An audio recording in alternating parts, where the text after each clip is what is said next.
তো হাদিসের মধ্যে আছে আল্লাহ নবী সাল্লাল্লাহু আলাইহি ওয়াসাল্লাম বলেন, মা মিন ইমরিইন নাফাতা ইল্লা কুতিবা। আল্লাহ নবী সাল্লাল্লাহু আলাইহি ওয়াসাল্লাম ইরশাদ করেছেন যে প্রত্যেকটা মানুষের প্রতিটা নিঃশ্বাস আমলনামার মধ্যে লেখা হয়, একেবারে নিঃশ্বাসটা পর্যন্ত। আপনার জীবনে মোট আপনি কতটা নিঃশ্বাস ফেলছেন এটা হাসরের ময়দানে হিসাব পাবেন। মানে দেখবেন আপনি আপনার আমলনামা, আপনার চোখে মোট কতটা চোখের পলক পড়ছে এটার হিসাব পাবেন। এই হাত কতবার উপরে উঠাইছেন, কতবার নামাইছেন এটার হিসাব পাবেন। প্রতিটা শরীরের প্রতিটা হারাকাত সাকানাত, মানে প্রতিটা নড়াচড়া, প্রতিটা স্থিরতা, সবটার হিসাব আছে, লেখা হচ্ছে। ওয়াজাদু মা আমিলু হাদিরা, আল্লাহ কোরআনে বলেন যাই করেছ কিয়ামতের দিন আমলনামার মধ্যে তুমি তাই উপস্থিত পাবে, সব। এমনকি ইয়াউমা তুবলাস সারাইর, আল্লাহ তাআলা কোরআনুল কারীমে বলেন যে তোমার অন্তরে কি কি কথা উঠানামা করছিল পৃথিবীর কেউ শুনে নাই, সেগুলো তোমার সামনে হাসরের দিন খুলে দেওয়া হবে। অহুসিলা মা ফিস সুদূর, প্রত্যেকের কলিজার ভিতরের কথাগুলো পর্যন্ত স্পষ্ট আসবে। আমরা ভিতরে অনেক কথা আছে না, আমাদের অনেক কিছু মনে চায়, অনেক কিছু মনে মনে আমরা নিজে নিজে কল্পনা করি, এমনি করলে হইব, এমনি নিজে নিজে ভাবি। এই ভাবনাগুলো, এই কল্পনাগুলো, এগুলো হাসরের দিন আমরা দেখব, আমলনামার মধ্যে সেগুলোও থাকবে। এই জন্য বললাম যে কোনো কিছু হাসরের ময়দানে আড়াল থাকবে, একেবারে গোপন থেকে গোপন বিষয়টা। আল্লাহ নবী সাল্লাল্লাহু আলাইহি ওয়াসাল্লাম বলেন প্রতিটা নিঃশ্বাস লেখা হয়, ইম্মা ফি তাআতিন ওয়া ইম্মা ফি মাসিয়াতিন। কোন নিঃশ্বাস নেকি হিসাবে লেখা হয়, কোন নিঃশ্বাস গুনাহ হিসাবে লেখা হয়। নিঃশ্বাস, প্রতিটা নিঃশ্বাস আমাদের কোনোটার মধ্যে ডান কাঁধে ওঠে, কোনোটা কোন কাঁধে ওঠে, বাম কাঁধে। কেন? মানে হলো এই যে এখন যেমন আপনারা আমরা বসা এখানে যারা বসছেন, আপনাদের নিঃশ্বাস পড়ছে না, নিঃশ্বাস চলতেছে না, এই নিঃশ্বাস প্রতিটাই আমলনামার মধ্যে নেকি হিসেবে উঠবে। কারণ আমরা এখন নেক কাজের মজলিস আছি। এখন যারা টেলিভিশনে নাচ দেখতেছে তাদের নিঃশ্বাস উঠানামা করছে না, প্রত্যেকটা নিঃশ্বাস বাম কাঁধে গুনাহ হিসেবে উঠতেছে। এই আর সহজ হিসাব। গুনার মজলিসে যে আছে, যে কোনো একাকী হোক দুইজনের সাথে হোক, ওইখানের প্রতি নিঃশ্বাস গুনাহ হিসাবে ওঠে, এবং নেক কাজের প্রতি নিঃশ্বাস নেকি হিসাবে ওঠে।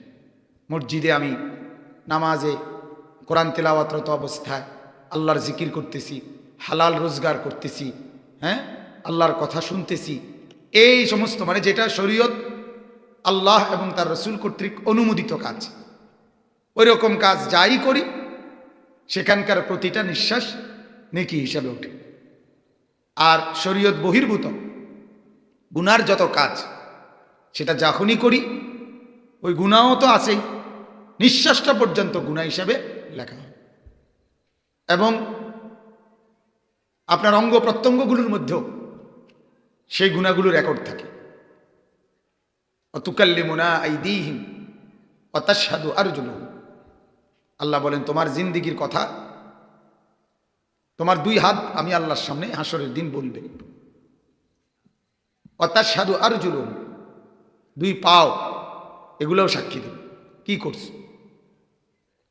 আল্লাহ তাআলা বলেন ইন্নাস সামআ ওয়াল বাসারা ওয়াল ফুআদা, নিশ্চয়ই কান, চোখ, দিল, এই তিন জিনিস তিনটাই কুল্লু উলাইকা কানা আনহু মাসউলা, এই তিনটাকেই হাসরের দিন জিজ্ঞেস করা হবে তোমার দ্বারা কি কি হয়েছে বলো।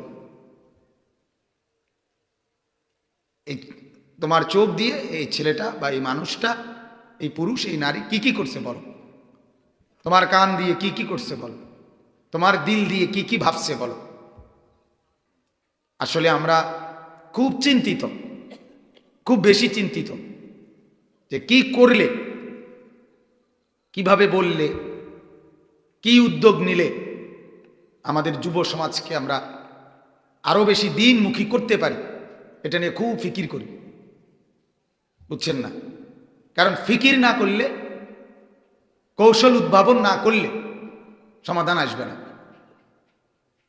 আমরা প্রতিনিয়ত দেখতে পাচ্ছি এখন মহল্লাকে মহল্লা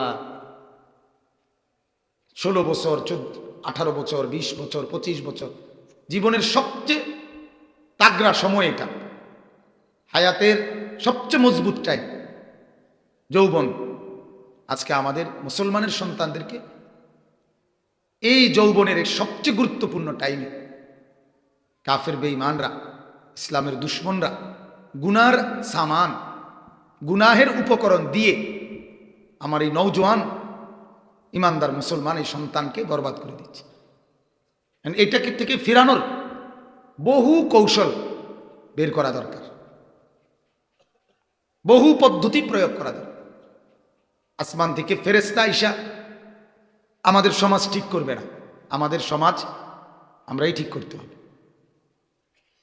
আমাদেরকেই চেষ্টা করতে হবে। আলহামদুলিল্লাহ প্রচুর মাদ্রাসা হয়েছে, ফলে বরকত হয়েছে কি, এখন এমন কোনো মহল্লা নাই, এমন কোনো বাড়ি নাই আল্লাহর রহমতে যেই বাড়িতে 2-4 জন হাফেজে কোরআন নেই। এটা লাভ হয়েছে না? কথা বলেন না?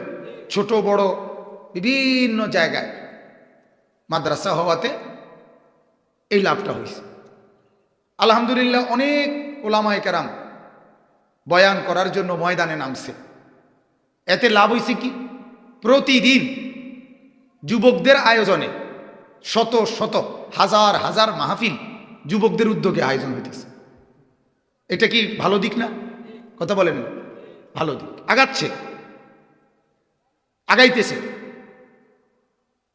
এরকম অনেক আপনার উদ্যোগ নিলে আলহামদুলিল্লাহ আমার শায়েখ আরিফ বিল্লাহ হাকিমুন নফস আল্লামা মুফতি মুশতাকুন নবী সাহেব হযরত ইসলাহি মজলিসের খুব গুরুত্ব দেয়, মানে ছোট ছোট মজলিস, মসজিদ ভিত্তিক 1 ঘন্টার বয়ান, 1.5 ঘন্টার বয়ান, বিভিন্ন মাদ্রাসায় মসজিদে এই মনে করেন 50 জন মানুষ নিয়ে একটা ছোট মজলিস বয়ান।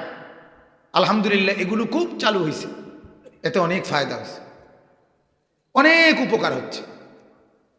তাহলে আমার বলার উদ্দেশ্য হলো ইসলাম বিরোধীরা ইসলামের বিরুদ্ধে কিন্তু একটা পদ্ধতি নিয়ে বসে নাই, যে কোনো একটা পদ্ধতি, হাজার না লাখ, লাখো কোটি পদ্ধতি তারা প্রয়োগ করতেছে,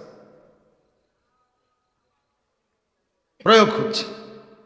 নয়তো টেলিভিশন তো মানুষ দেখতেই আছিল, টেলিভিশন দেখা বন্ধ করে দেওয়ার কারণে এই মোবাইলের মধ্যে পুরা টেলিভিশন আনছে, বুঝি টেলিভিশন বন্ধ করে দেওয়ার কারণে। বুঝেন না এই কথাটা? মানে যখন তারা দেখছে যে কেউ আর টেলিভিশন চায় না, এই কারণেই মোবাইল আনছে, তাইলে ওটা তো চলতেই আছে, তাহলে গুনাহ তো চলতেই আছে। তারার কথা হলো না, এটা আরো আগায় দিত। সিনেমা হলে তো চলতেই ছিল না, তারা দেখছে যে শয়তান ইবলিস দেখছে যে সিনেমা হলে সবাই যায় না, কিছু ভদ্র ঘরের ছেলে আছে যারা এটাকে কি করে না, সুন্দর মনে করে না।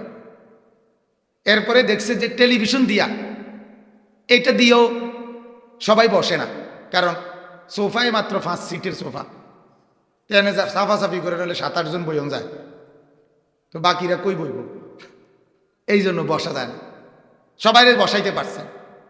এই জন্য ইবলিস শেষে এই বড় মোবাইল বাহির কইরা এখন সবার হাতে হাতে, নারী পুরুষ প্রত্যেকের হাতে তুলে দিছে যে এখন তুমি, তোমার মা পাশের রুমে ঘুমাবে, বাবা পাশের রুমে ঘুমাবে, তুমি লেফ কম্বলের নিচে সারা রাত উলঙ্গ ছবি দেখবা, আর কোনো অসুবিধা